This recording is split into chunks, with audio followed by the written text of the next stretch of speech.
Selamat datang kembali di Investor Daily Roundtable. Ini adalah rangkaian acara Road to BNI Investor Daily Summit 2024. Kita akan membahas isu-isu strategis dan mendalam seputar ekonomi Indonesia, ekonomi global, potensi serta tantangan yang dihadapi bersama narasumber yang sangat kompeten di bidangnya. Acara ini juga akan ditayangkan dan diberitakan di 401 media di bawah grup media B-Universe dan This Way. Hari ini kita akan berdiskusi dan mengulas tentang Kementerian Kesehatan dobrak industri kesehatan Indonesia. Telah hadir bersama kita Menteri Kesehatan Republik Indonesia, Bapak Budi Gunadi Sadikin. Selamat datang Bapak dan terima kasih. Ibu Bapak dan saudara sekalian, sosok Pak Menteri Kesehatan ini yang telah meniti kariernya sebagai bankir yang sangat disegani dan membuat pertumbuhan bank tersebut meningkat dengan sangat tajam. Dan yang kedua, beliau juga pernah di BUMN, kemudian di kantor Kementerian BUMN sebagai Wamen dan sebagai Menteri Kesehatan. Semula orang juga menanyakan, membimbang ini untuk ke depan ini. Mana yang lebih tepat dengan dobrak dan gerak langkahnya? Karena Republik ini membutuhkan beliau. Di Menteri Kesehatan kah? Atau di kementerian yang lain? Di Kementerian Keuangan yang gosip beredar. Tetapi kedua tempat ini saling tarik-menarik membutuhkan. Karena mempunyai pengalaman di mikro, dan itulah yang juga dibutuhkan, tetapi juga tidak kalah pengetahuan di makro. Tetapi yang pasti adalah kesehatan sangat membutuhkan. Bapak baru mendobrak tapi belum melanjutkan. Jadi inilah begitu banyak harapan-harapan yang tertuang, yang ada di pundak Bapak. Ibu Bapak dan saudara sekalian, kita pada kali ini, kalau kita berbicara mengenai ekonomi Indonesia yang khususnya di kelas menengah, maka satu hal yang pasti, akses kepada kesehatan menjadi satu kunci utama. Langkah yang dilakukan oleh Pak Menteri sudah luar biasa. Nah, tapi sebelum kita memulai diskusi hari ini, kita simak tayangan berikut.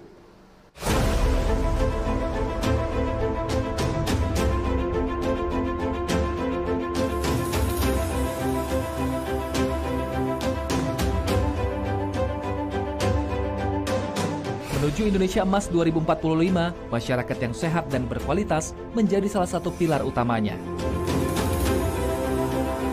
Industri farmasi menjadi salah satu yang memainkan peran sangat krusial dalam memastikan pelayanan kesehatan berkualitas dan terjangkau bagi seluruh lapisan masyarakat.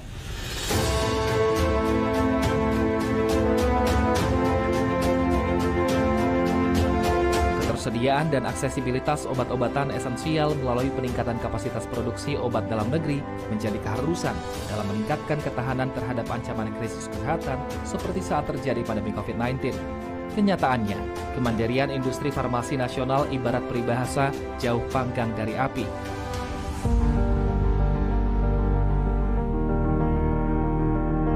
Betapa tidak, sekitar 90% bahan baku obat masih diimpor, terutama dari Cina dan India.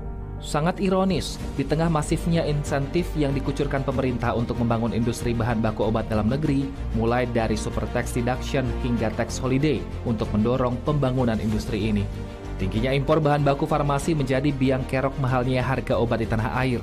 Harga obat dan alat kesehatan di Indonesia lebih mahal hingga 3 kali lipat atau bahkan 5 kali lipat dibandingkan dengan negara-negara lain termasuk di Asia Tenggara. Meski obat mahal, perusahaan-perusahaan farmasi justru kondisinya tidak baik-baik saja. BUMN Indofarma dan Kimia Farma misalnya, merugi dan bahkan terjerat dugaan fraud dalam pengelolaan keuangan.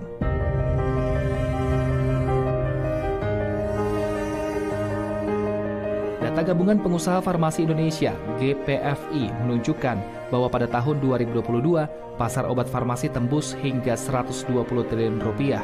Penjualan obat-obatan kategori resep dokter mendominasi hingga di atas 60% dibandingkan obat dijual bebas.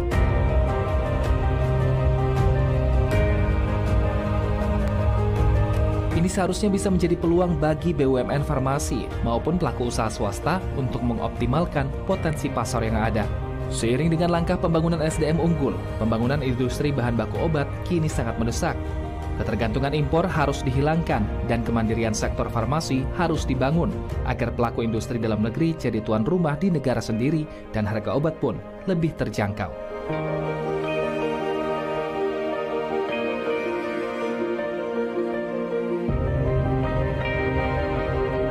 Undang-undang Kesehatan diharapkan dapat mendorong inovasi dan kemandirian ketahanan farmasi dan alat kesehatan.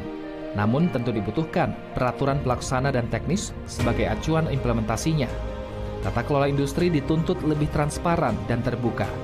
Perlu ada strategi nyata dalam mencapai kemandirian farmasi dan alat kesehatan dengan penguatan rantai pasok terintegrasi dari hulu hingga ke hilir.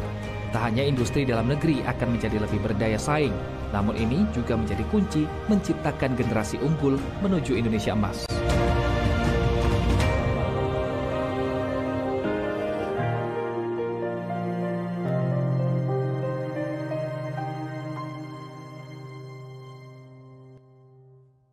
Kita telah menyaksikan atau mengikuti apa yang telah dilakukan.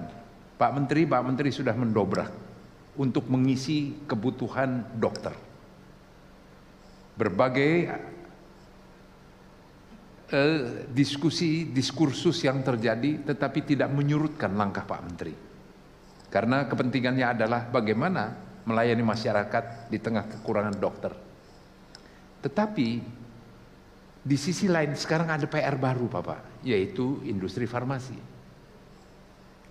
Mahalnya obat.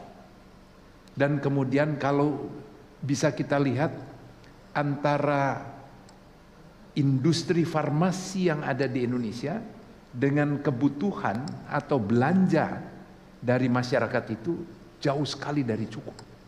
Ketimpangan yang terjadi. Sehingga ketergantungan kita pada impor itu luar biasa.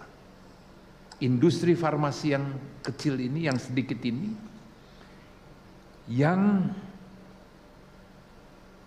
patut diduga berpotensi menimbulkan kartel dari harga. Dan itu sesuatu yang tidak usah dibuktikan, tetapi itu juga menjadi iklim usaha yang tidak sehat. Nah Pak Menteri, nih Bapak kapan mendobrak ini Pak? Dan apa yang harus lakukan? Karena rakyat menunggu dan menantikan ini. Dan pasti Bapak Presiden setelah pembicaraan rapat itu pasti banyak memberikan pesan apa Pak? Perintah dari beliau Bapak. Jadi terima kasih nih. Kita memang pelayanan, saya waktu naik dititipin sama Bapak Presiden bahwa harus fokusnya ke masyarakat. Kita memberikan layanan kesehatan ke masyarakat. View-nya dari sana. Nah di mata masyarakat sebenarnya yang berhubungan dengan kesehatan yang penting aksesnya mudah, kemudian kualitasnya bagus dan harganya murah, gitu ya, harganya murah. Untuk jumlah dokter dan alat kesehatan yang kita bagi banyak itu meningkatkan akses, Pak. Meningkatkan akses. Itu juga mungkin menurunkan biaya karena nanti jumlah dokternya akan semakin banyak sehingga kompetisi terjadi, rumah sakitnya juga banyak, kompetisi terjadi. Itu kan jadi nanti akan ada murah. Nah, yang Bapak Presiden dengan jeli melihat, Pak Menkes, ini saya banyak teman-teman bilang bahwa harga obatnya mahal. Supaya itu tadi, supaya biayanya murah. Itu tadi. Dan kita cek, sesudah arahan Bapak Presiden, kita juga sudah dengar sebelumnya, coba kita cek. Memang harga obat di kita itu range-nya bisa 1 kali sampai 5 kali lebih tinggi. Jadi 100% sampai 500% lebih tinggi. Nah, cuman ada juga obat-obatan kita yang lebih murah dibandingkan di negara lain seperti Malaysia sama Singapura. Nah, jadi obat-obatan itu ada 3 kategori. Yang pertama adalah kategori yang generik. Ini yang dibeli oleh BPJS untuk sebagian besar masyarakat kita. Ini hasil penelitian kita, itu di bawah harga Malaysia sama Singapura. Ya. Jadi beruntunglah pasien-pasien kita yang pakai BPJS dapat obat generik karena harganya itu di bawah. Kategori kedua adalah obat yang generik tapi di brand, pakai merek, isinya sama, cuma dipakai brand. Gitu. Ini kita lebih mahal dari Malaysia. Itu tadi yang 1,8 sampai 5 kali. Kategori ketiga adalah obat paten. Jadi obat yang dibuat oleh industri farmasi internasional dan dijual di seluruh dunia. Nah ini Indonesia balik lagi lebih mahal. Jadi masalah obat mahal sebenarnya itu masalah, kalau saya lihat masalah golongan menengah ke atas. Kenapa? Yang lebih mahal itu obat branded generik dan obat paten. Obat generiknya kita malah lebih murah karena belinya lebih banyak. Jadi ini masalah kelas menengah, saya agak tenang sedikit, oh masyarakat banyak dapatnya yang bawah. Nah coba ini kan harganya, ordernya kan 180% sampai 500% kan. Selalu yang dibilang masalah pajak. Saya bilang, oh saya pernah jadi bankir lama, pajak itu kan PPN, bea masuk, itu kan ordernya 11%, 5%, 7,5%. Sulit buat saya, nalar saya, kok bisa menyebabkan dampaknya bedanya 100% atau 500%. Nggak mungkin karena pajak kan, kalau pajak paling bedanya 30%, 40%. Ini bedanya 100%, 500%. Jadi kita teliti nih sama Ibu Rizka tuh, dirjennya saya. Memang yang bikin mahal bukan itu. Yang bikin mahal adalah, Bapak mungkin lebih memahami, marketing and education expenses. Itu yang membuat harganya lebih mahal, bukan pajak ya. Jadi kenapa obat branded generik kita dan obat paten kita jauh lebih mahal, bisa 100% sampai 500% di atas negara lain? Karena komponen biaya marketing and education expenses. Saya berhenti dulu di sini deh, sebelum nanti saya kembalikan. Silakan. Pak Menteri, biaya marketing yang kita ketahui bahwa pabrik farmasi melalui distributornya yang di D3 paling tidak, maka dia harus meyakinkan dokter yang begitu sedikit dokter itu untuk bergunakan. Kemudian yang kedua, dia juga harus menyelenggarakan seminar untuk surat izin dokter yang Pak Menteri sudah cabut. Kalau tidak kasihan itu. Ini baru satu aspek Pak Menteri. Tapi kalau kita lihat sekali lagi dari sisi yang lain, bagaimana industri farmasi itu bisa tumbuh di Indonesia? Insentif yang diberikan itu yang berupa tax holiday itu hanya indah judulnya, tetapi sangat terbatas untuk bisa diambil. Sehingga dengan demikian maka tidak atau sulit diharapkan adanya industri farmasi baru di luar dari entry barrier yang diciptakan itu tadi, yang terciptakan. Jadi sekarang Pak Menteri membutuhkan dobrakan baru Bapak ke kanan ke kiri Pak, bukan hanya ke bawah Pak, ke teman-teman di kabinet. Jadi memang saya posisinya punya dua objektif. Satu objektif kan kita ingin memastikan harga layanan kesehatan termasuk obat itu terjangkau. Di sisi lain kita ingin agar industri kesehatan Indonesia, bukan hanya farmasi ya, bisa industri farmasi, bisa industri alat kesehatan, bisa industri layanan kesehatan seperti klinik, kemudian rumah sakit milik swasta, ini berkembang, kompetitif. Sehingga orang Indonesia nggak usah import, nggak usah cari keluar gitu kan, supaya ini berkembang, kompetitif. Itu balance-nya kan kita mesti pakai. Nah, kita masuk sekarang farmasi. Sebagai background ya, sebagai background. Total belanja kesehatan nasional kita sekarang review tuh setiap tahun. Itu National Health Account. Itu sekitar 500 triliunan, 550 triliun. Itu dibagi 3 lah. Biasanya sepertiga untuk industri farmasi. Jadi income-nya industri farmasi kemarin saya baru lihat dari IQVIA sekitar 136 triliunan sekarang. paling besar yang domestik, yang luar negeri malah kecil. Kemudian yang income sepertiganya lagi ke industri alat kesehatan, sepertiga lagi dari 550 triliun ini ke industri layanan kesehatan, rumah sakit, klinik dan sebagainya. Nah, kalau kita fokus ke industri farmasi yang sepertiga ini sekitar 136 triliun, ini yang kita juga mau kembangkan kan, supaya independen nanti kalau ada pandemi lagi udah ada di Indonesia. Kalau ini juga kita matiin dengan cost yang semurah-murahnya nggak hidup, tujuan kita yang satu lagi kan nggak tercapai. Jadi balancing ini mesti dijaga oleh kita sebagai regulator. Nah, saya ngelihat beberapa analisa saya ya, walaupun ini mungkin agak cross sections dengan Kementerian Perindustrian, ya, memang terlalu fragmented, terlalu kecil. Kalau kita di perbankan dulu ingat nggak punya bank banyak banget, nggak akan kompetitif karena ada legal lending limit, ada capital adequacy ratio terlalu kecil.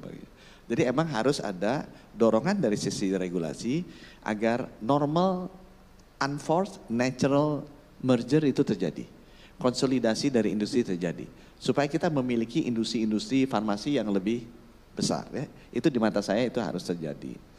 Yang nomor dua, dan kalau konsolidasi terjadi itu efisiensi terjadi, economic of scale terjadi, itu bisa dapatkan. Yang kedua memang, pemerintah harus memiliki kebijakan yang konsisten, ini yang susah dia. Konsisten untuk biasnya ke industri dalam negeri.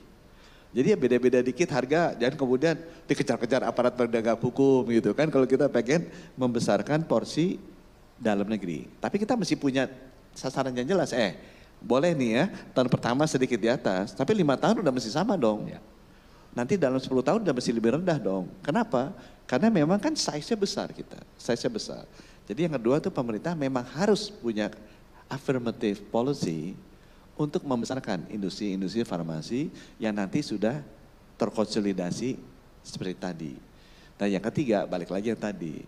Ini sebenarnya industri farmasi juga saya udah lihat, Pak, kos saya segini Pak. Tapi marketing saya tuh 3 kali kos, gitu kan artinya. Kenapa? Karena memang ya environment-nya seperti itu Pak. Saya jual yang diatur tuh harga eceran tertinggi Pak. Nggak boleh lebih berapa 20% dari 28% dari harga net apotik. Tapi harga net apotiknya ini yang nggak diatur. Ini bisa 5 kali cost of goods sold-nya saya. Sebenarnya saya nggak butuh itu. Saya margin 20-30% udah seneng. Cuma di practices-nya di ini seperti ini. Belum lagi nanti habis net apotik dikasih rumah sakit. Rumah sakit juga di Indonesia bisa ada yang bisa 50%, bisa 100% kasih margin di atas gitu. Karena ada sekali lagi intransparency dari the whole ecosystem dari industri ini. Nah itu kita mesti perbaiki. Istilah kalau buat saya yang perbaikan nomor 3, kita membuat semua di sektor farmasi ini jadi lebih transparan. Jadi publik tahu, kalau saya datang di rumah sakit Cipto, saya beli paracetamol misalnya 1.000 per tablet, saya beli di rumah sakit Hasan Sadikin yang bisa pakai US, loh kok 5.000 per tablet, kan nggak mungkin itu kan. Tapi kalau ada transparansi orang bisa lihat, oh, ini aneh nih, ini aneh. Sampai kalau saya suka bilang, kalau kurs Pak ini kan, enggak kalau kurs nggak mungkin lah ada money changer jual $1 16.000, ada yang jual 30.000 dibeli gitu. Kan nggak mungkin, orang udah tahu. Nah kalau di kesehatan kan nggak gitu Pak. Harganya nggak semua orang tahu bahwa untuk obat yang sama, untuk layanan kesehatan yang sama, itu harganya bisa beda 3 kali lipat, 4 kali lipat, hanya geser mungkin jalan 1 kilo. Nah itu yang kita nanti mesti perbaiki lah.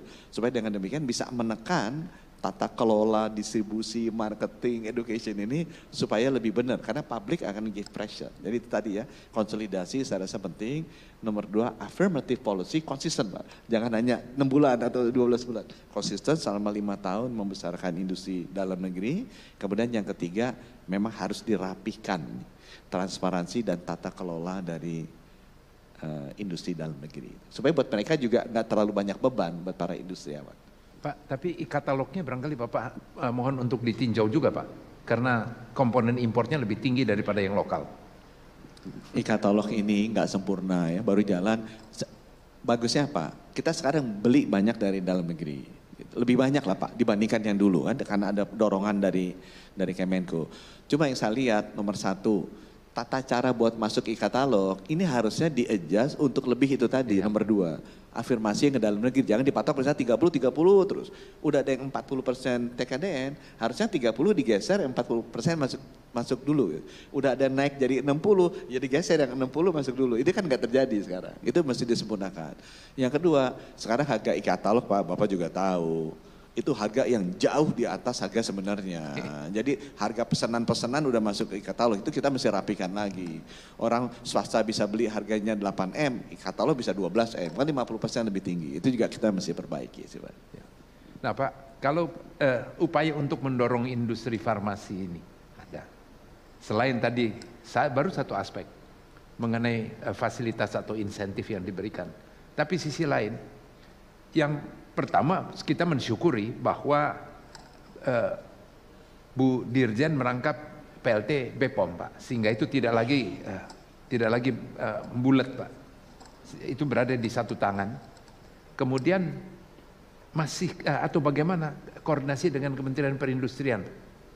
Apakah bisa berjalan dengan lancar dan belum dengan BKPM? Walaupun kita sudah pakai OSS, tapi OSS-nya suka enternya suka susah Pak. Jadi kalau yang pertama memang mengenai itu tadi ya insentif. Kalau buat saya balik lagi, begitu saya lihat struktur pembentukan harga sama struktur biaya, insentif pajak kalau kita berikan ke industri farmasi, ini industri farmasi juga kadang-kadang nggak enak ngomongin yang marketing education expenses gitu kan, karena mereka involved juga di sana. Itu kan menghemat kosnya mereka 11%, 15%, 20%. Ya. Tapi kalau mereka bisa reduce Pak, yang marketing education expenses ini, sistemnya kita tata lebih baik, itu bisa 40% Pak, 60%. Sebagian kan bisa jadi marginnya mereka, kan harga kan segini gitu kan. Ini kalau diperbaiki ini sama Menkesnya, tata kelola dari marketing and education expenses bisa turun 60% nih. Udahlah aku turun 50%, 10% jadi margin kan. Itu sebenarnya kalau buat saya sebagai businessman, itu lebih besar tuh. Buat ningkatin margin mereka. Mereka kan ingin marginnya lebih bagus ya. Jadi selain pajak tadi, saya yakin kalau kita beresin tata kelola dan transparansi dari marketing and education expenses ini, perusahaan farmasi sebenarnya senang. Karena wah, saya nggak usah lagi nih praktek-praktek seperti ini nih. Karena saya bisa pakai ambil jadi marginnya saya. Itu yang pertama tadi ya. Nah yang kedua dari sisi perizinan. Memang kami dengan BPOM sekarang dekat. Dan saya juga ke depannya berharap, ini masalah ego sih Pak. Menterinya sekarang nggak ada ego-ego itu, yang penting buat masyarakat cepat. Gitu. Jadi saya telepon Ibu Rizka, kalau ada masalah Ibu Rizka juga kasih tahu ke saya. Dan saya dengan BPJS juga begitu, jadi nggak harus itu bawahan saya itu. Tapi kebiasaan untuk berkomunikasi, Bapak kan pernah jadi menteri, Pak Enggar tahu koordinasi itu very difficult. Dan itu lebih ke masalah ego sebenarnya. Jadi kalau saya sebagai menteri ya saya datang aja ke sana, saya bilang gini masalahnya. Sekarang kita tiap 3 bulanan udah ada meeting Pak. Kepala BPOM, Kepala BPJS, Kepala BKKBN dan Kemenkes. Koordinasi. Jadi kita terbuka berkoordinasi, kalau ada masalah ditaruh di sana dijelaskan. Jadi itu memotong banyak jalur atau miskomunikasi dengan BPOM. Nah sekarang dengan Kementerian Perindustrian, saya sama beliau itu hubungan person to personnya sangat dekat. Bapak pasti bisa cek. Saya dengan teman-temannya Bapak yang dulu warnanya sana, semua karena udah kenal lama lah dengan mereka. Jadi sama Pak Agus saya dekat, sama Pak Erlangga juga dekat. Jadi harusnya nggak ada masalah untuk komunikasi. Nah memang sekarang birokrasi yang harus didekatkan, yang di bawahnya. Bapak pernah jadi menteri, Bapak juga ngalami. Di mata saya benar. Ini harus lebih banyak koordinasi agar afirmasi terhadap industri, terutama izin Pak. Jadi kalau udah insentif pajaknya ini, sebenarnya kalau saya ditanya, orang tuh lebih concern kepada perizinan. Buat pengusaha-pengusaha ya. Pak kalau izinnya jelas, nggak usah ngapa-ngapain, benar-benar proses yang transparan, itu kita usaha tuh enak banget Pak di Indonesia, karena marketnya besar. Nah ini memang PR saya sih Pak, harus bisa lebih sering duduk sama tetangga sebelah saya, karena rumahnya juga deketan sama saya sudah Pak Agus. Iya Pak, tapi sekali lagi Pak, kalau Bapak begitu ya tentu terbatas untuk menyampaikannya, tetapi dari sisi kami, ini efektif sekali Pak, di satu tangan ini Pak. Karena kalau BPOM-nya tidak nurut sebagai dirjen Bapak panggil kan Pak. Jadi sebaiknya barangkali kalau ini pendapat kami dari media, BPOM, kemudian BPJS Kesehatan, minimal adalah dia di bawah koordinasi dari Menkes. Jadi saya tanya ke orang India, saya ketemu sama Menkesnya, tanya, Pak, gimana Bapak bisa menghilangkan isu impor? Dia ketawa, dia bilang, kita 60% impor dari Cina. Dipersembahkan oleh harusnya nggak ada masalah untuk komunikasi. Nah memang sekarang birokrasi yang harus didekatkan yang di bawahnya. Bapak pernah jadi menteri, Bapak juga ngalami. Di mata saya benar, ini harus lebih banyak koordinasi agar afirmasi terhadap industri, terutama izin Pak. Jadi kalau udah insentif pajaknya ini, sebenarnya kalau saya ditanya, orang tuh lebih concern kepada perizinan. Buat pengusaha-pengusaha ya. Pak kalau izinnya jelas, nggak usah ngapa-ngapain, benar-benar proses yang transparan, itu kita usaha tuh enak banget Pak di Indonesia karena marketnya besar. Nah ini memang PR saya sih Pak, harus bisa lebih sering duduk sama tetangga sebelah saya, karena rumahnya juga deketan sama saya sudah Pak Agus. Iya Pak, tapi sekali lagi Pak, kalau Bapak begitu ya tentu terbatas untuk menyampaikannya, tetapi dari sisi kami, ini efektif sekali Pak. Di satu tangan ini Pak. Karena kalau BPOM-nya tidak nurut sebagai dirjen Bapak panggil kan Pak. Jadi sebaiknya barangkali ini pendapat kami dari media, BPOM kemudian BPJS Kesehatan minimal adalah dia di bawah koordinasi dari Menkes. Minimal Pak. Syukur-syukur kalau itu di bawah. Cuman yang dengar pasti marah Pak. Kalau yang tidak itu, karena tentu banyak sekali kepentingan dan sebagainya, sehingga dengan demikian koordinasinya bisa lebih baik lagi. Sekarang ini kan karena Bapak berkawan Pak, dan itu Pak Ibu Dirjen Pak dari BPOM, jadi kan lebih mudah Pak. Jadi aspirasi Bapak itu sudah ditampung di Undang-Undang Kesehatan yang kemarin Pak, yang PP-nya udah keluar. Jadi nanti ada namanya kayak keuangan Pak, Komite Kebijakan Sektor Kesehatan, gitu kan? Di keuangan kan ada Komite Kebijakan Sektor Keuangan. Karena Menteri Keuangan juga sama kan, Ibu Ani kan, aku mesti koordinasi sama Bank Indonesia nih, aku moneter, saya mesti koordinasi sama OJK nih untuk Financial Sector Development, saya mesti koordinasi dengan LPS kalau misalnya ada financial crisis lagi. Dan tiga-tiganya nggak di bawah beliau kan, jadi pusing kan, akhirnya dibikin tuh undang-undang. Nah kita tiru aja, wah benar juga nih di keuangan, karena problem itu sama kan, masalah koordinasi. Jadi di Undang-Undang Kesehatan yang baru udah diamanahkan dan PP-nya udah keluar, dibentuk namanya Komite Kebijakan Sektor Kesehatan. Isinya saya sebagai ketua, ada kepala BPJS, kepala BPOM, kepala BKKBN. Ini adalah 3 badan negara besar yang berkecimpung di sektor kesehatan. Nah sambil menunggu Pak, ini kan PP udah keluar, kita tinggal formalkan. Sambil menunggu sejak 6 bulan yang lalu, kita udah secara informal, yuk latihan dulu deh. Bisa jalan apa enggak, karena ini kan bukan hanya masalah legalnya Pak, ini kan lebih masalah personal communication and approach. Dan begitu kita udah jalanin, kita udah 2 kali atau 3 kali meeting, 3 kali ya, lancar kok Pak. Ini masalahnya udah, meeting pertama saya lupa di mana meeting pertama, di Labuan Bajo, jadi bukan di Kemenkes, yang ngatur Menkes. Habis itu meeting kedua yang ngatur BPJS di Jogja, meeting ketiga yang arrange-nya BPOM, kemudian BKKBN, jadi muter Pak. Jadi masing-masing mengatur pertemuan ini, merasa miliknya mereka juga, dan kita diskusi problemnya apa aja sih. BPOM melihat Kemenkes problemnya apa, ini nih Kemenkes begini, BPJS dari Kemenkes problemnya apa sih, begini, sok tahu apa, udah kita taruh aja di sana, nah kita solve satu-satu. Jadi sebenarnya secara formal sudah dibentuk, tapi even secara formal yang buat saya lebih penting, ini informalnya, komunikasinya, managing egonya dari pemimpin-pemimpin ini, kalau ini bisa kita koordinasi dengan baik, bagus juga kok Pak hasilnya. Pak Enggar kan pernah jadi menteri, merasakan juga kan gimana koordinasi itu, betapa susahnya antar kementerian lembaga. Betul. Pak, sekarang bicara bahan baku Pak. Bahan baku ini ketergantungan kita dalam tanda kutip adalah dari India dan China Pak. Dengan catatan porsi China masih jauh lebih besar. Pada waktu yang lalu saya mendapatkan himbauan dari India karena neraca perdagangan kami surplusnya jauh, Sedangkan ke China kita defisitnya besar pada waktu itu. Kemudian memberikan catatan itu.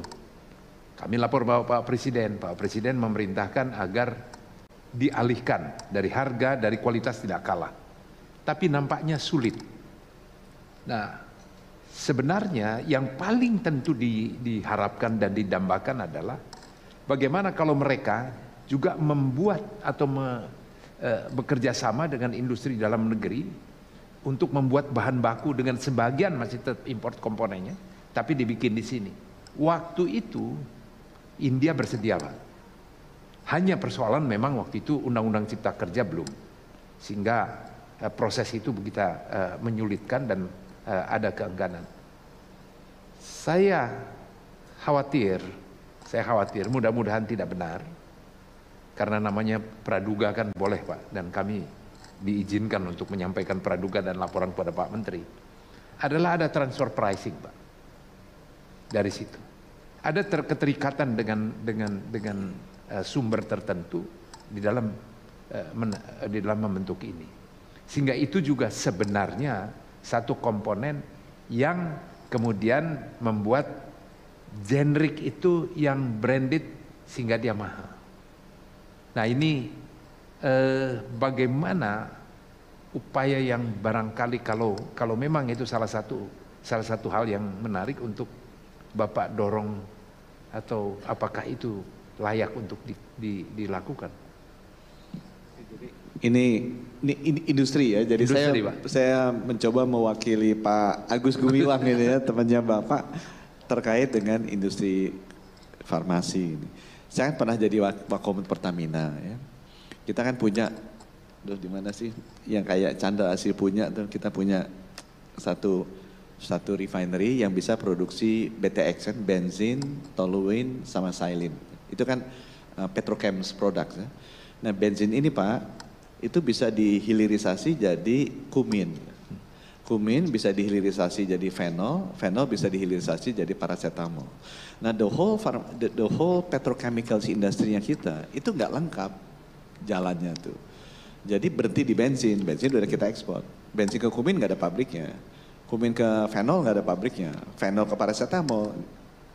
Nah, kita ada pabrik paracetamolnya, tapi semua fenolnya impor. Nah, itu kita bikin hilirisasi mundur tuh. Bikin fenol dong gitu. Nah, itu Bapak kejadian tuh. Bikin fenol, misalnya fenolnya import kumin kan, kumin tuh dari India atau China, cuma ada dari situ kan. Jadi bahan bakunya kan ada beberapa tahap. Ternyata mereka jual harga kuminnya sama dengan harga jual fenol kita di sini, gitu kan. Jadi mereka transfer pricing, harga kuminnya dinaikin sama dia.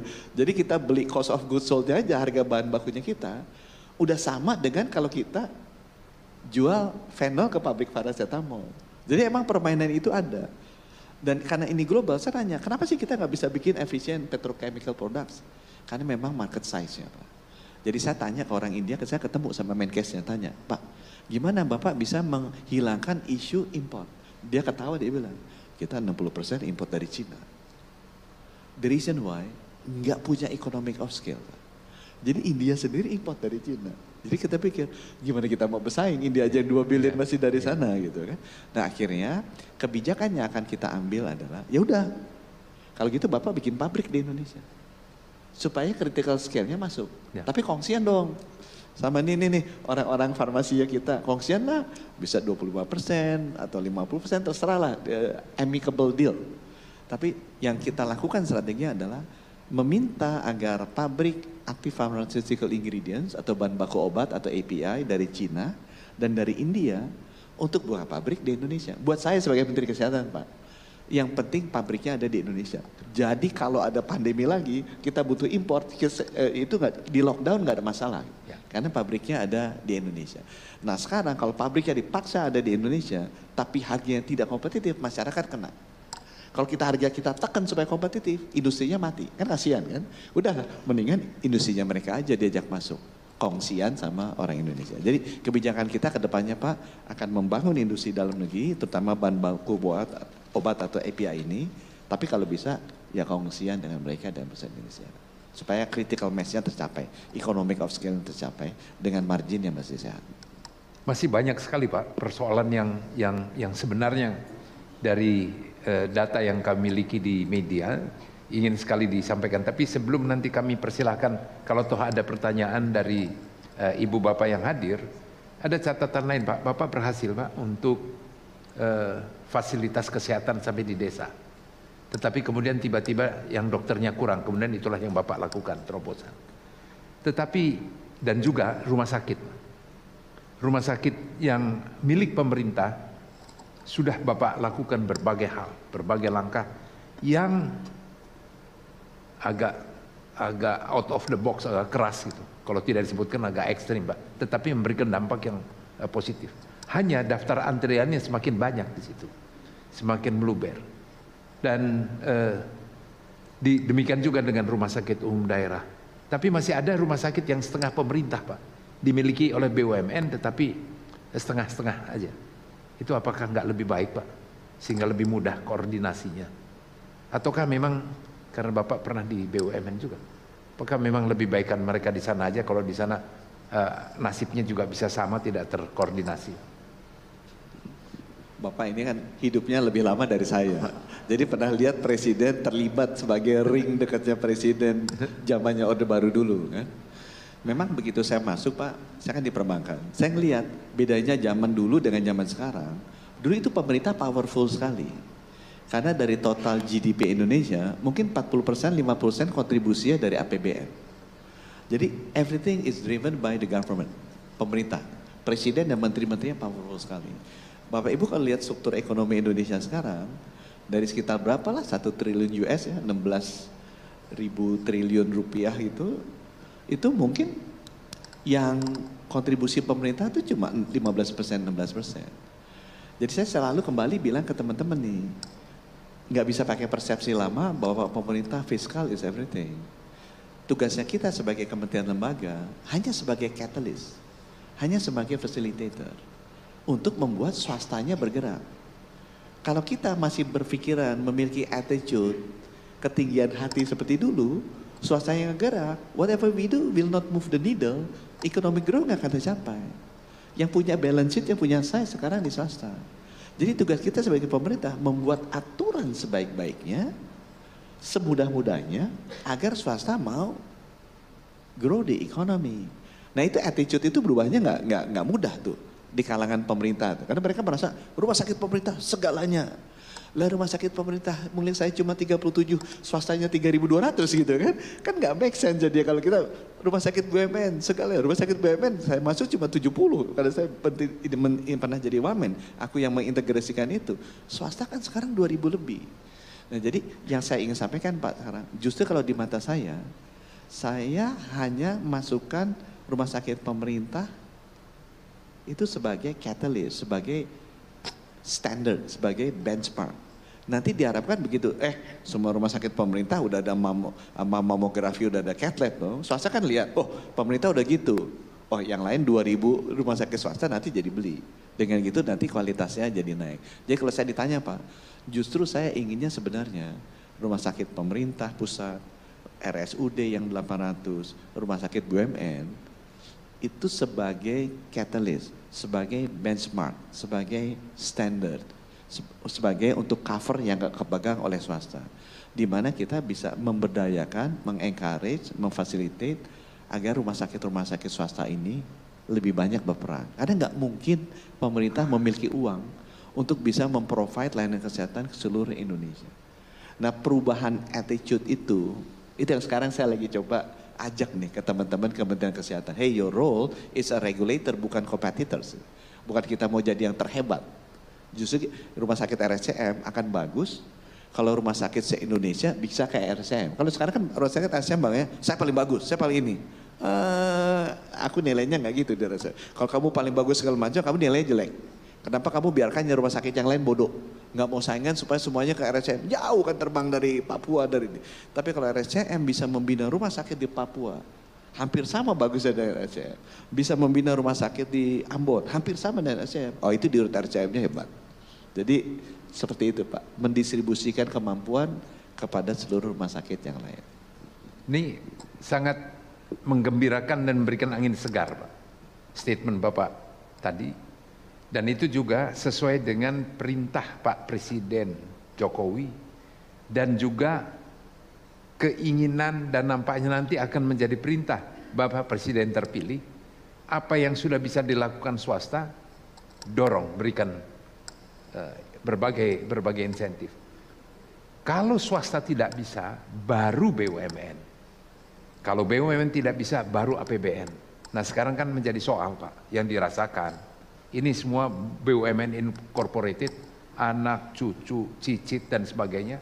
Dan itu wajib hukumnya bolak-balik di situ. Ya itulah yang terjadi di Indofarma. Tetapi statement Bapak ini menggembirakan, angin segar, sehingga arah untuk investasi swasta tidak dibatasi. Hanya sekarang tinggal Bapaknya harus ada di mana ini. Karena saya juga bagus di kesehatan, diperlukan. Di satu yang tadi saya juga bilang membutuhkan, tetapi Bapak menguasai BUMN. Kalau Bapak di BUMN kan Bapak tidak akan ambil-ambil semua ya Pak ya. Itu ya. Kami persilahkan kalau ada pertanyaan. Silahkan. Ibu tadi asik mencatat Bu, barangkali sudah banyak catatannya. Silahkan dan sebutkan namanya. Nama saya Rista. Saya bekerja di perusahaan asuransi jiwa PT AIA Financial. Halo Bapak Menteri, semoga Bapak sehat selalu. Pertanyaan saya hanya satu Pak. Sekaligus juga mau berkeluh kesah sedikit. Jadi kami mengalami inflasi biaya kesehatan yang sangat tinggi sekali.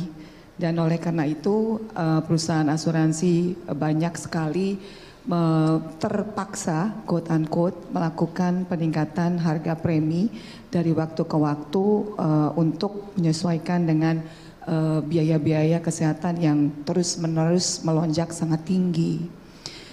Dan kami juga melakukan beberapa investigasi mengapa hal ini terjadi dan juga menemukan beberapa kejanggalan. Bahwa yang pertama, kalau seorang pasien pergi ke rumah sakit, itu kami mengetahui ternyata ada 3 penerapan harga berbeda. Kalau ditanya apakah ibu datang dengan biaya sendiri, biaya BPJS, atau biaya asuransi, nah itu ternyata hasilnya nanti penerapan biaya untuk penyakit yang sama itu bisa berbeda-beda. Dan oleh karena itu kami membawa permasalahan ini kepada asosiasi kami, yaitu Asosiasi Asuransi Jiwa Indonesia. Dan AAJI kemudian melakukan survei Pak kepada seluruh anggotanya, yaitu para asuransi jiwa. Dan kami menemukan bahwa seperti Bapak sampaikan tadi pada penjelasan mengenai transparansi biaya obat maupun biaya layanan kesehatan, untuk penyakit-penyakit yang kami coba sesuaikan dengan penamaan dari INA-CBG, khususnya untuk sebagai contoh saja Pak, untuk infeksi saluran itu bisa harganya minimum 1 kali sampai 30 kali lebih mahal yang diterapkan.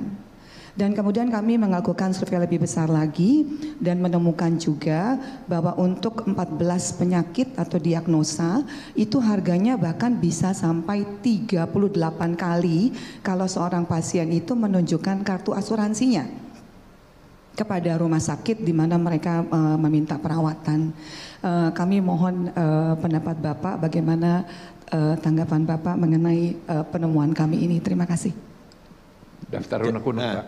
Jadi memang itu tadi kan, aksesnya harus mudah, kualitasnya harus bagus, harganya masih murah. Itu di mata masyarakat, atau itu yang dibutuhkan. Itu tugas saya memenuhi kebutuhan mereka. Itu yang pertama. Yang kedua, data di seluruh dunia Bu, yang namanya inflasi biaya kesehatan, itu selalu lebih tinggi selama 20 tahun terakhir dari pertumbuhan ekonomi di semua negara, gitu kan. Itu kalau saya bilang, ini apa artinya nih? Bapak ngomongnya jangan susah-susah, bahasa gampangnya, ibu sebagai istri minta uang belanja naik 10% atau 20% per tahun, pada gaji suami naiknya cuma 5%. Ya bahasanya kayak gitu lah kira-kira. Jadi belanjanya lebih banyak daripada pendapatan gitu, besar pasak daripada tiang gitu kira-kira. Nah kenapa itu naik? Karena itu tadi. Karena industri ini di mata saya sebagai bankir, ada industri yang sangat tidak transparan. Jadi nggak ketahuan tuh bedanya di mana-mana. Jadi itu yang saya beresin. Nah contoh nomor 1 yang saya akan beresin. Mudah-mudahan selesai sebelum saya turun. Saya dari 2014 waktu di Mandiri itu disuruh ngambil askes pada saat BPJS mau terjadi. Ya. Saya dari dulu udah pengen, ini asuransi ini nggak efisien kerjanya. Harusnya BPJS tuh ambil seluruh rakyat Indonesia rata tuh. First risk-nya kalau orang ngomong. Kalau dia butuh yang di atas, biarin asuransi swasta yang ngambil. Tapi ini harus ada linknya yang namanya coordination of benefit. Ini dari 2014 nggak jalan-jalan. Sekarang aku lagi paksa tuh sebelum aku selesai coordination benefit ini mau jalan. Ini kira-kira nanti jadinya ya belum selesai nih negosiasinya sama BPJS. Tapi ini akan nyenengin semua orang. Jadi kalau ada orang klaim sakit pegang asuransi AIA misalnya. Saya bilang bayar premi hanya boleh sekali rakyat. Jadi kalau dia bayar AIA otomatis AIA yang bayarin porsi BPJS-nya dia. Jadi di mata masyarakat dia bayarnya hanya 1. Gitu. Nomor 2, di mata rumah sakit dia klaimnya hanya 1. Kalau dia klaim misalnya ke AIA, AIA yang ngurusin klaim antar kantornya dengan BPJS. Gitu ya. Nah gimana antar kantornya nih? Gimana antar kantornya? Ya. Yang lagi didiskusikan adalah kalau pasien klaim dan dia adalah pasti dapat BPJS kan, seluruh rakyat Indonesia BPJS. Tapi dia mau ambil premium, dia ambilnya AIA. BPJS akan bayar ke AIA 75% dari klaim BPJS-nya dia. Jadi BPJS seneng dong. Oh, aku biayanya dari 100 cuma 75% nih, karena coordination benefit ini. Buat AIA senengnya apa? Oh, 75% dari kosnya aku udah ditanggung tuh sama dia. Dan dia tahu tuh inasi biji standarnya berapa. Gitu kan. Jadi kan udah seneng buat AIA-nya kan. Nah rumah sakit dapatnya akan lebih tinggi. Bukan klaim inasi biji BPJS. Dia akan dapat klaimnya standarnya AIA. Nanti kira-kira akan seperti itu. Ya, supaya coordination benefit ini ada. Ngapain orang bayar 2 kali iuran? Kan saya mungkin beliau juga bayar 2, saya juga bayarnya 2. Ada asuransi BPJS, ada yang swasta. Tapi kan dua-dua itu jadi nggak ada manfaatnya. Nah, itu yang kita pengen atur pertama kali. Supaya coordination of benefit ini ada, supaya bisa saling isi, supaya lebih efisien. Yang kedua, saya mau digitalisasi semua sama BPJS datanya. Supaya apa? Jadi ibu tahu, oh ini inasi bijisnya, by the way inasi bijis akan kita launch kode yang baru ya. Inasi bijis itu kan kita niru dari Thailand atau dari Malaysia 20 berapa tahun yang lalu. Sekarang kita ada Indo CBG, sebentar lagi akan kita launch. Supaya benar-benar lebih tepat sesuai dengan treatment Indonesia seperti apa. Nah nanti itu akan kita bikin terbuka tuh. Jadi asuransi swasta bisa lihat juga lewat Kemenkes. Oh itu CBG yang mana tuh? Diseases groupnya yang mana? Kalau disease group yang ini, kan kalau BPJS udah lebih rapi kan? Lebih rapi. Oh ini disease groupnya disease group ICD-10, ICD-9-nya grup A nih. Kalau grup A kosnya sekian. Jadi kalau itu nanti digetok naiknya 5 kali, pasti tahu asuransi swasta. Oh ini nggak bener nih rumah sakitnya. Kenapa? Karena case based groupnya case based group yang ini. Karena udah di-link sama BPJS, dia tahu BPJS masukinnya grup yang ini. Kenapa kita klaimnya lebih tinggi? Karena BPJS punya mekanisme untuk kontrol itu kan jauh lebih robust dibandingkan dengan asuransi swasta. Nah yang ketiga yang saya mau atur ya. Yang ketiga yang saya mau atur, nah kita akan bikinnya namanya National Medical Council. Ini udah ngomong sama OJK, karena saya ngerti itu asuransi swasta udah mau tutup-tutup. Padahal saya sangat butuh asuransi swasta untuk bisa bersama BPJS menjaga agar inflasi kesehatan itu nggak naik tinggi. Kenapa harus dibangun pabrik di dalam negeri? Ya. Dan semuanya pikirannya sama seperti itu. Pemerintah Singapura juga mau bangun gitu, ya nggak apa-apa, namanya perbedaan kepentingan. Kalau Pfizer mau bangun pabriknya Singapura nggak apa-apa, nanti Pfizer jualnya di Singapura aja, gitu kan? Tapi yang jual Indonesia ya harus pabrik Indonesia. Dipersembahkan oleh. Nah yang ketiga yang saya mau atur ya, nah kita akan bikinnya namanya National Medical Council. Ini udah ngomong sama OJK, karena saya ngerti itu asuransi swasta udah mau tutup-tutup. Padahal saya sangat butuh asuransi swasta untuk bisa bersama BPJS menjaga agar inflasi kesehatan itu nggak naik tinggi. Karena individu tuh nggak punya negotiating power. Masyarakat tuh nggak punya negotiating power price ke fasilitas kesehatan. Asuransi punya. Itu saya butuh. di sisi lain saya butuh asuransi untuk protect my people kalau ada ya itu kayak accident atau disastrous incident di mana kesehatan dia deteriorate, dia jangan jatuh miskin karena di cover oleh asuransi. Jadi dua faktor itu saya sangat butuh asuransi swasta supaya hidupnya sehat. Nah yang ketiga yang tadi ya jadi nomor 1, ini combined benefit saya akan jalan, coordination benefit saya akan jalanin. Yang nomor 2, saya pengen ada transparansi nanti dari data exchange-nya, ya grupnya. Nah, dan sekaligus perubahan grup CBJs-nya biar asuransi swasta bisa lihat. Nah, yang ketiga, saya akan bikin udah cocok sama OJK bikin namanya National Medical Council. Jadi kalau BPJS itu ada komite kendali mutu kendali biaya. Itu yang kemarin beberapa rumah sakit kena gitu kan. Itu kan bisa kelihatan, loh kok orangnya usus buntu kenapa mesti di CT scan ya gitu kan. Kok usus buntu mesti di CT scan sih gitu kan. Gimana cerita apalagi CT scan-nya kepala bukan perut gitu kan, apa hubungannya gitu kan. Nah itu BPJS punya dan kalau dia besar dia ada. Dan sekarang ada unsur Kementerian Kesehatan maksudnya di sana untuk bisa menghindari lah praktek-praktek yang di luar kebiasaan normal gitu. Misalnya, sesar di luar negeri sesar itu hanya diberikan kalau ada indikasi klinis kan. Berbahaya untuk pasien di sesar. 16%, 18%. Indonesia sesar 80%. Nah kita bingung kan, dibayari juga sama asuransi swasta 80%. Padahal sebenarnya dia nggak butuh sesar harusnya. Kenapa? Karena tarif BPJS-nya lebih tinggi yang sesar dengan yang nggak sesar. Nah itu kita beresin. Set, ada satu yang diturunin gitu kan supaya lebih dekat. Misalnya ada lagi yang bilang, orang sesar begitu diprotes bilang, Pak, Bapak mesti adil dong. Itu mata Veiko kecil sekali biayanya lebih besar daripada operasi sesar. Kan nggak mungkin, hanya gara-gara dulu spesialis mata misalnya atau spesialis radiologi berkuasa, kenapa tarifnya dinaikin? Di Amerika juga Veiko tarifnya udah turun segini, nah itu kita beresin juga. Ya. Jadi semua tarif-tarif itu kita beresin dengan menggunakan namanya National Medical Council ini. Ya isinya adalah orang-orang senior yang akan bisa menjudge. Ini ada excessive treatment nggak yang dilakukan di rumah sakit. Dan nanti karena ada Kemenkes kita punya regulatory power.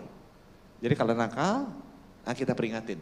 Kalau enggak, kita turunin akreditasinya, kita berhentikan hubungannya dengan BPJS, kita punish ownernya itu kita bisa. Ya tapi intinya adalah supaya jangan abusive, jangan abusive. Ya. Jadi asuransi swasta semangat. Walaupun saya dulu pernah pegang asuransi kesehatan, InHealth itu kan di zamannya saya dibentuk.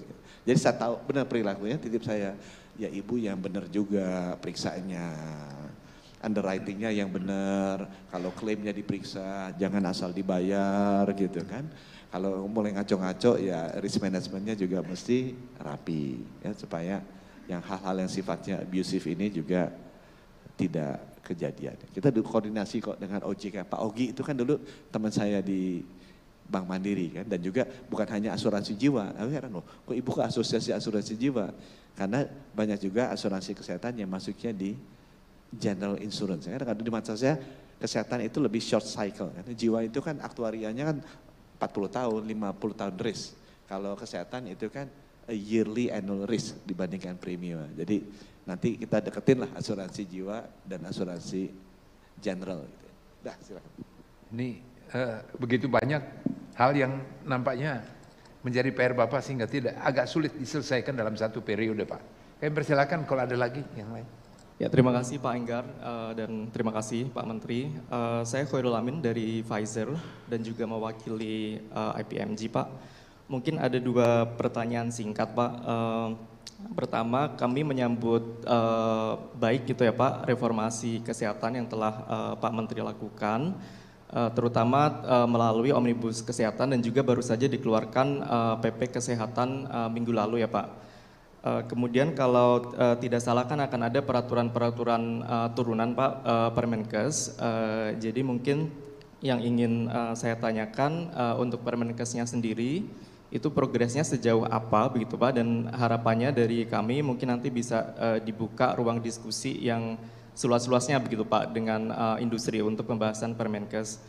Kemudian yang kedua terkait dengan TKDN, tadi Pak Menteri sempat menyebutkan begitu ya Pak, harapannya akan ada peningkatan threshold TKDN ke depannya. Mungkin yang ingin saya tanyakan, apakah ada kemungkinan untuk TKDN itu sendiri nanti dilihat tidak hanya dari segi local content-nya begitu ya Pak, tetapi juga local value. Jadi apa yang industri atau perusahaan itu bisa kontribusikan terhadap pembangunan negeri, misalkan termasuk dengan peningkatan kapasitas SDM di Indonesia. Demikian Pak pertanyaan dari saya, terima kasih. Ya, jadi yang pertama Permenkesnya itu tiap hari saya meeting tuh supaya cepat. Ya. Kemarin bikin undang-undang lobby sama DPR itu 9-10 bulan, lobby sama kementerian lembaga pemerintah 12 bulan, jadi lebih lama ya. Tapi ini Permenkes ini kan di bawah saya semua ya, tinggal sama Pak Yasona Lawli dan Pak Yasona Lawli itu pendukung kita lah. Jadi harusnya bisa cepat. Itu saya udah lihat ada 12 yang kita akan keluarkan. Jadi saya simplify. Dari misalnya 80 amanah udah digabung-gabung aja kayak PP-nya kan. Tadi PP-nya kan ada 20. Bikin PP 20 nggak selesai sampai jabatan selesai. Jadi saya jadiin satu aja. Makanya jadinya 1.700 pasal gitu kan. Tapi sekali dikeluarin selesai. Nah saya juga Permenkesnya dari 80-an kita simplify jadi kalau selesai maunya dibahas 10. Jadi sekalian bisa selesai lebih cepat. Terus sekarang tiap hari kita meeting. Nanti kita ada Ibu Indah nih, Ibu Indah, masih kenal tuh, itu kepala biro hukumnya kita, dia diem gitu ya. Dan jadi kalau mau memberikan masukan, minta handphonenya dia nanti sebelum keluar, sebelum dia kabur, minta itu deh. Jadi, tadi aku udah bilang Ibu Indah nggak ada pasal-pasal sisipan. Ya. Kalau ada pasal sisipan aku marahin Ibu Indah. Pasal sisipannya Pfizer, pasal sisipannya mana perusahaan farmasi, pasal sisipan dokter nggak boleh. Menterinya baca aja satu-satu. Bisa lolos juga ya, kemarin ada yang lolos juga, kita udah baca begini kok keluarnya jadi begini. Itu kan waduh temennya Pak Enggar pernah di DPR pasti tahu sekali sisipan-sisipan di tikungan akhir ini. Sekarang kita jaga. Nah kemudian mengenai TKDN, Pak kenapa TKDN ada? Itu simple sebenarnya. Kalau buat saya sebagai Menteri Kesehatan, saya pengen ada healthcare system resiliency. Ini bukan nasionalisme, bukan chauvinisme, tapi pengalaman kita Pak. Kalau kita belinya vaksinnya Pfizer-nya itu import dari luar gitu kan. Begitu itu pandemi di lockdown nggak bisa jalan itu kapal sama pesawat. Pengalaman kita kan gitu. Jadi kalau kita import mati kita bawa masyarakat kita. So that is kalau buat saya sebagai Menteri Kesehatan kenapa harus dibangun pabrik di dalam negeri. Ya. Dan semuanya pikirannya sama seperti itu. Pemerintah Singapura juga mau bangun gitu, ya nggak apa-apa, namanya perbedaan kepentingan. Kalau Pfizer mau bangun pabriknya Singapura nggak apa-apa, nanti Pfizer jualnya di Singapura aja, gitu kan. Tapi yang jual Indonesia ya harus pabrik Indonesia. Kalau mau pabrik Singapura import ke pabrik Indonesia, ya aku beli dari AstraZeneca atau dari Bio Farma, gitu kan. Kalau mau begitu, kenapa? Karena saya harus ada affirmative actions kan.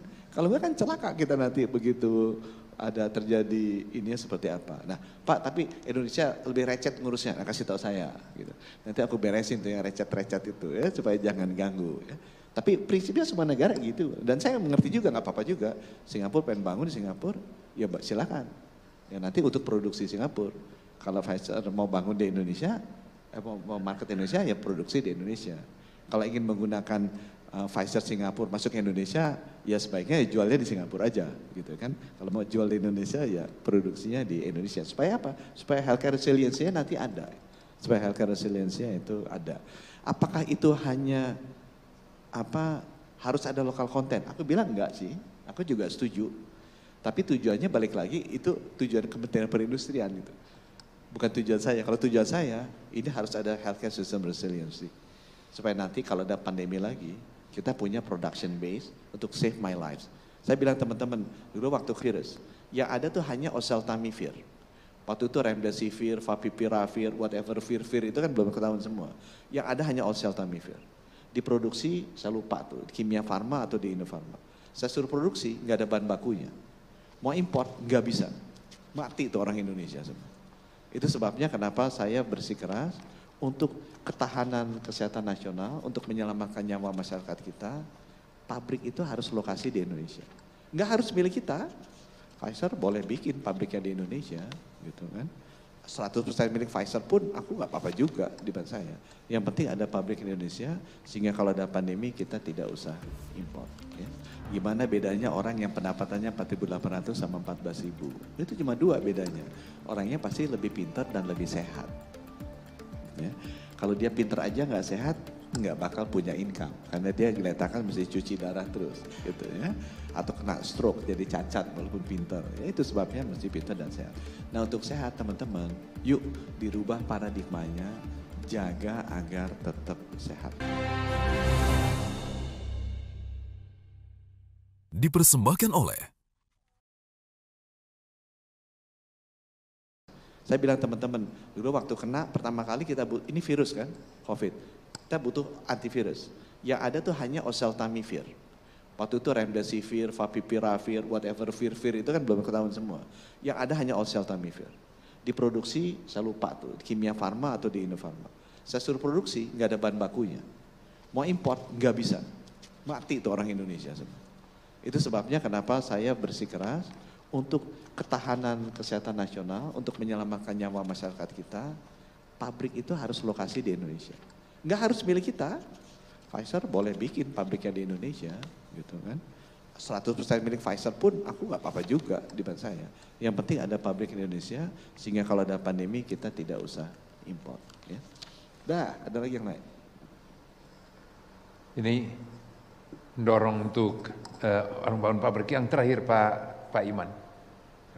Sekaligus nanti bisa menjelaskan berapa bea masuk yang bisa diterapkan untuk barang impor dari bagian negara, bukan 200%. Nama saya Iman Pambagio, saya dari Intibios Lab Clinics dan Farmasi. Dalam perjalanan ke sini saya punya 13 pertanyaan sebetulnya, tapi somehow terjawab semua sama Bapak. Dan ini mengantarkan saya ke satu pertanyaan yang simple. Karena begitu banyak koordinasi yang harus dilakukan dengan kementerian-kementerian lain, banyak juga terkait dengan lembaga-lembaga profesi dan lain-lain. Apakah pemikiran Bapak mengenai pengembangan sektor kesehatan itu tertuang dalam sebuah, saya tidak tahu, blueprint barangkali, sesuatu yang bisa diteruskan di pemerintahan berikutnya? Karena kita hanya tinggal punya 3,5 bulan kalau nggak salah, kurang lebih. Tapi mendengar Bapak menjelaskan demikian komplit, Bapak tahu semua konturnya, jadi mulai timbul rasa khawatir, ini ide-ide bagus begini bisa diteruskan tidak? Apakah ada semacam blueprint yang disiapkan oleh Kementerian Kesehatan bersama kementerian yang lain untuk mengembangkan, memajukan sektor kesehatan di Indonesia? Saya kira demikian Bapak, terima kasih. Jadi yang pertama memang saya jadi menteri pendek ya, waktunya 3 tahun 9 bulan. Dan 1 tahun 9 bulan ngurusin COVID aja tuh konsentrasi. Vaksinasi, COVID, vaksinasi gitu. Jadi waktunya untuk kerja jadi menteri kesehatan yang benar cuma 2 tahun. Nah waktu 2 tahun ini Pak Jokowi pesannya, tugas yang kedua, pertama kan tangani pandemi. Yang kedua, lakukan transformasi sebesar-besarnya di sektor kesehatan. Kita minta bantuan McKinsey waktu itu, bikinin tuh 6 pilar transformasi, itu very well documented. DPR tahu, semua industri tahu. Jadi pilar yang pertama ada transformasi layanan primer, itu Puskesmas Posyandu, saya tadi pagi baru sama Pak Heru tuh, ngurusin Puskesmas DKI. Nomor 2 transformasi layanan sekunder, rumah sakit. Nomor 3 transformasi sistem ketahanan kesehatan, farmasi, alat kesehatan, vaksin supaya lebih resilient di dalam negeri. 4 transformasi sistem pembiayaan kesehatan, tadi yang ditanya sama beliau salah satunya ya. Tapi kita juga ada koordinasi anggaran kesehatan antara pemerintah pusat, pemerintah daerah gitu ya. Dan bagaimana fasilitasi supaya pembiayaan kesehatan dari swasta itu juga naik. Yang kelima transformasi sumber daya manusia kesehatan, yang dokter-dokter, pendidikan spesialis. Yang keenam transformasi teknologi kesehatan. Ya. Information technology dengan satu sehat, bioteknologi dengan genome sequencing segala macam, precision medicine itu ada di situ. Itu well documented. Nah sekarang pertanyaannya benar, ini udah ada, DPR udah tahu, udah kita jalanin, nanti saya kirim satu dokumen ke beliau supaya bisa share, supaya teman-teman baca. Karena mungkin nggak semua orang pernah melihat saya cerita mengenai ini, tapi saya selalu cerita terus kemana-mana mengenai 6 pilar transformasi kesehatan ini. Nah sekarang bagaimana untuk melanjutkan ini ke depan kan? Ini kan harus masuk ke formal planning cycle-nya negara kan. Negara itu punya rencana pembangunan jangka panjang 25 tahun RPJP. Itu mesti diterjemahkan menjadi RPJMN, rencana pembangunan jangka menengah, ini yang 5 tahunan. Isunya waktu zamannya beliau dulu masih muda, itu zamannya Pak Harto tuh pegang semua rapi tuh. Jadi RPJMN itu milik pemerintah pusat kan. Itu kan mesti diterjemahkan menjadi 34 RPJMD provinsi dan 514 RPJMD kabupaten kota secara vertikal. Nah sekarang yang kejadian sejak hilang itu nggak nyambung. Misalnya ada tuberkulosis di RPJMN. Apakah ada di RPJMD 34 provinsi? Mungkin yang ada cuma 2. Dari 514 kabupaten kota, yang ada mungkin cuma 10. Jadi nggak align tuh. Itu secara vertikal.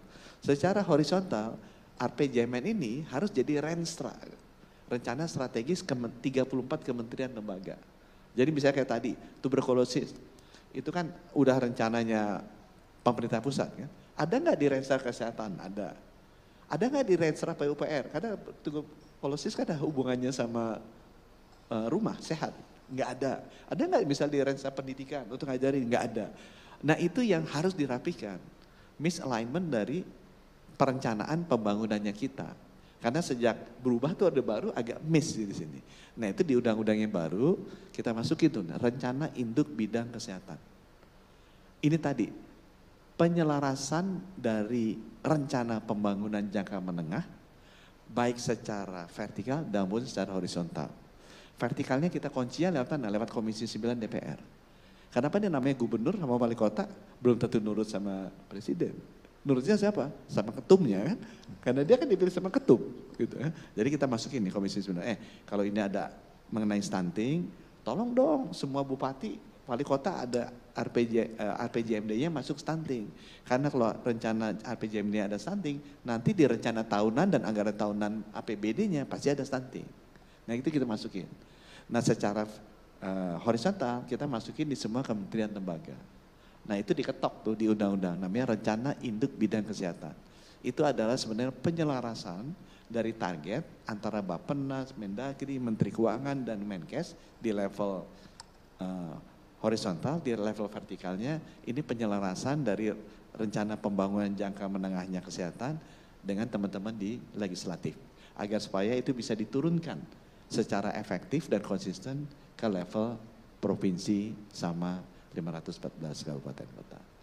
Gitu. Nanti hasilnya sekarang sedang dibahas nih, belum final. Karena RPJMN ini kan masih nunggu presiden terpilih juga. Nanti jadi yang first draftnya, tapi presiden terpilih boleh melakukan revisi sehingga nanti di Januari RPJMN itu selesai secara nasional. Ya mudah-mudahan nanti aku share juga lah untuk di-share sama beliau. Dan ibu bapak dan saudara sekalian beberapa hal yang melegakan kita semua, karena itu menjadi concern semua, menjadi catatan buat kita semua, mengenai masalah terutama adalah kelas menengah. Yang dalam tulisan Pak Khatib Basri beberapa waktu yang lalu, kelas menengah yang turun menjadi calon kelas menengah yang turun ke bawah, itu menjadi persoalan dan yang diperlukan salah satunya adalah akses kesehatan.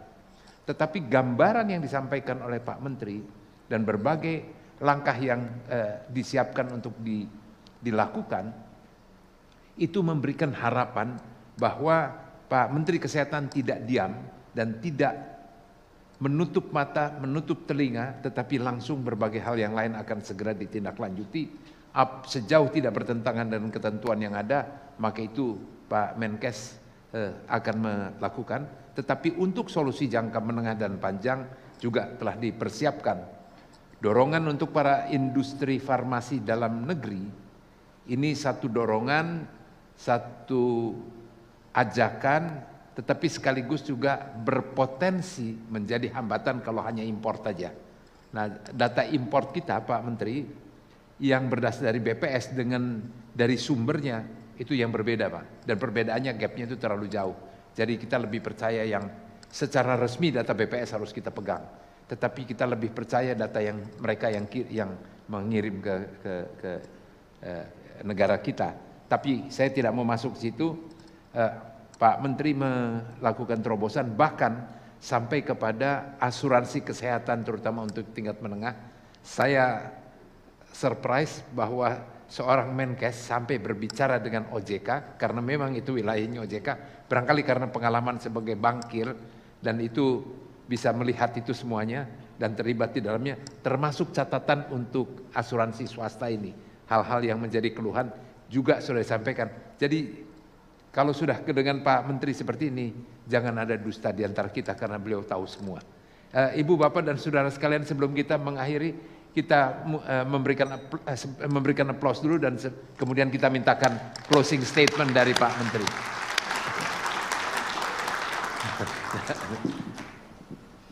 Namanya Menteri Kesehatan. Jadi mesti tugasnya menjaga masyarakat Indonesia tetap sehat. Bukan hanya mengobati orang yang sakit. Itu titip pesan saya ke media dan teman-teman sekalian. Ya.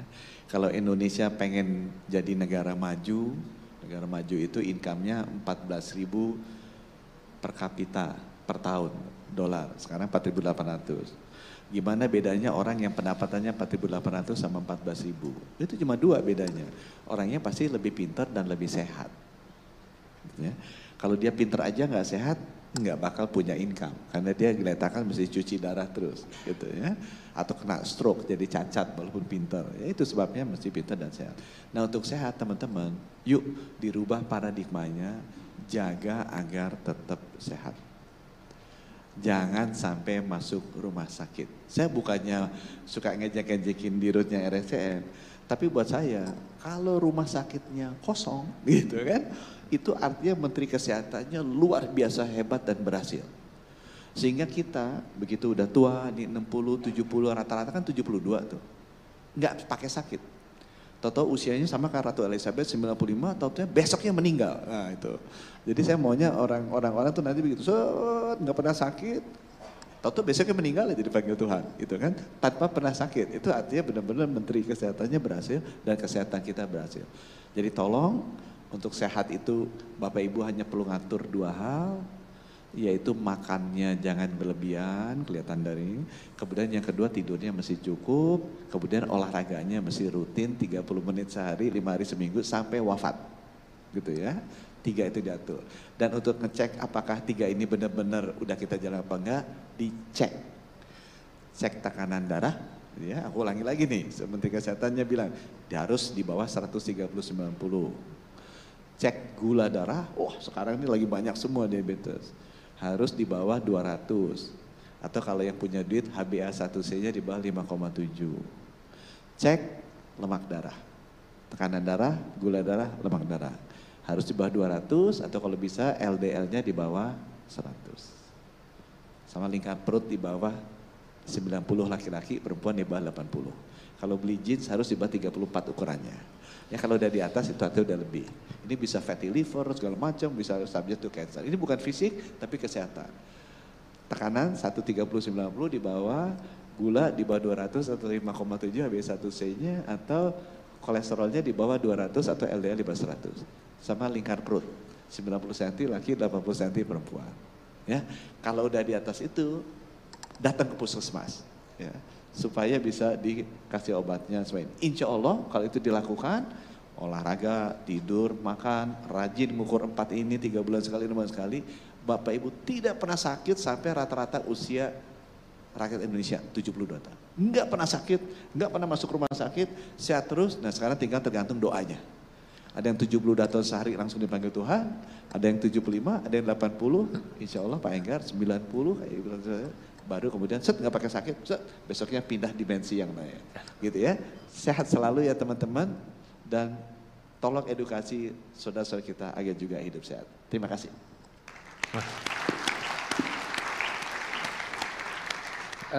Luar biasa, sangat detail penguasaan masalahnya dan angin segar betul bagi seluruh masyarakat dan juga bagi industri farmasi. Ibu, Bapak, dan saudara sekalian, demikian tadi diskusi kita dalam Investor Daily Roundtable hari ini. Sampai jumpa.